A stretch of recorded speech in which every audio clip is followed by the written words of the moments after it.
दोस्तों, Sahara desert धरती पर इंसानों के रहने के लिए सबसे मुश्किल जगह में से एक है, क्योंकि यहाँ बारिश का नामो निशान भी नहीं होता। इसलिए यहाँ पानी मिलना बहुत ही ज्यादा कठिन है। यहाँ 1 करोड़ स्क्वायर किलोमीटर में रेत की चादर फैली है, जो कि तेज धूप में गर्म कोयले की तरह तपती है। यहाँ पर दूर दूर तक जीवन का नामो निशान नहीं है। लेकिन दोस्तों, हमेशा से ये जगह ऐसी नहीं थी। हाल ही की स्टडीज में ऐसा पाया गया है कि 6000 साल पहले इस रेतीली दुनिया की जगह हरा भरा जंगल हुआ करता था। ऐसा जंगल जिसमें नदियां थीं, बारिश हुआ करती थी, जानवर रहा करते थे। इन नदियों में हर तरह के रहस्यमय जीव रहा करते थे। यही कारण है कि सहारा डेजर्ट को खतरनाक होने के साथ साथ एक बहुत ही रहस्यमय जगह मानी जाती है। जहां रेत का ब्रह्मांड छाया हुआ है, वहां एक समय में रहस्यमय जीव घूमा करते थे, जो उस जंगल के खत्म होने के साथ इसी मिट्टी के नीचे दफन हो गए। सहारा डेजर्ट बहुत ही विशालकाय है। इसका साइज यूएसए की पूरी धरती से भी ज्यादा है। तो जरा सोचिए दोस्तों,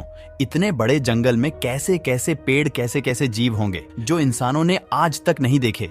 तो आखिर ऐसा क्या हुआ कि हरा भरा जंगल बंजर जमीन में बदल गया? बड़ी बड़ी नदियों की जगह हर तरफ सैंड पार्टिकल्स छा गए। आखिर वे हरियाली कैसे गायब हो गई? कुछ वैज्ञानिक ऐसा मानते हैं कि हजारों साल पहले यहाँ शाकाहारी जानवरों की संख्या काफी ज्यादा मात्रा में होगी। उन्होंने पेड़ों को तेजी से कंज्यूम किया होगा, जिससे सहारा की ज्यादा से ज्यादा मिट्टी डायरेक्ट सनलाइट से एक्सपोज हो गई होगी, जिसकी वजह से मिट्टी ने सनलाइट को भारी मात्रा में रिफ्लेक्ट किया होगा, जिससे सहारा के एटमॉस्फेयर में बदलाव होने लगा और वहां बारिश पूरी तरह से बंद हो गई। बारिश न होने के कारण पूरी जमीन सूखी बंजर हो गई। कुछ वैज्ञानिक ऐसा भी कहते हैं कि इस डेजर्ट का कारण धरती का एक्सेस भी हो सकता है। सहारा डेजर्ट में धरती की ऐसी जगह मौजूद है जिसमें धरती हर 20,000 साल में वहां का सीजन ह्यूमन टू ड्राई और ड्राई टू ह्यूमन में बदलता रहता है। इसका मतलब है कि अभी सहारा डेजर्ट का ड्राई पीरियड चल रहा है और 10,000 साल बाद फिर से ह्यूमन पीरियड आएगा और सहारा डेजर्ट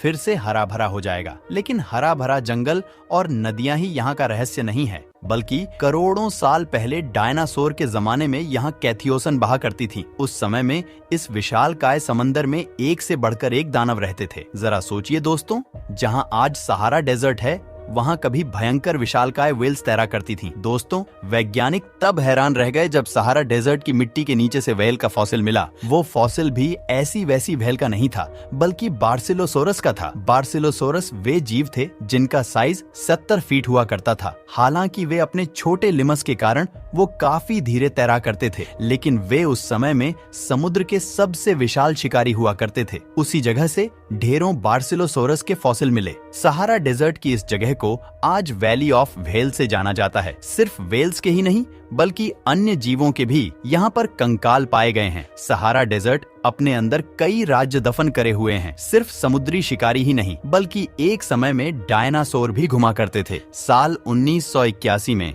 एक डायनासोर का फॉसिल्स पाया गया। वो फॉसिल भी सबसे विशाल डायनासोर का था। इस डायनासोर का साइज 109 फीट रहा होगा और वजन करीब 7 टन होगा। लेकिन ये तो कुछ भी नहीं। साल 2018 में वैज्ञानिकों ने डेजर्ट के नीचे से एक और डायनासोर का फॉसिल्स खोजा। ये एक ऐसा डायनासोर था जो कि पहले कभी नहीं खोजा गया था। उस दिन वैज्ञानिकों ने डायनासोर की एक नई प्रजाति को ढूंढा था। इस डायनासोर का नाम मैनसोसोरस रखा गया। इस खोज ने दुनिया में टहलका मचा दिया और सहारा डेजर्ट को और भी रहस्यमय माना जाने लगा। ध्यान से पढ़ने पर यह समझ आया कि ये डायनासोर यूरोप के डायनासोर से काफी मेल खाता है। लेकिन डायनासोर के आने से पहले यूरोप और सहारा डेजर्ट का कॉन्टिनेंट टूट चुका था और इनके बीच गहरा समंदर हुआ करता था। तो मिस्ट्री इस बात की है कि उस समय के यूरोपियन डायनासोर सहारा डेजर्ट की कॉन्टिनेंट में कैसे जा सकते थे। जरा सोचिए दोस्तों, सहारा डेजर्ट इतना विशालकाय है, अभी तक इसका 5% भी नहीं खोजा जा सका है। अगर इस रेगिस्तान को और ज्यादा खोजा गया तो न जाने यहाँ पर हमें कैसे कैसे जीव देखने को मिल सकते हैं। शायद ऐसे समुद्री जीव मिले जो हमारी कल्पना से कहीं ज्यादा विशालकाय हो। तो दोस्तों, सहारा डेजर्ट के बारे में आपकी क्या राय है? क्या इसे और भी ज्यादा खोजना चाहिए या नहीं? हमें कमेंट में बताएं।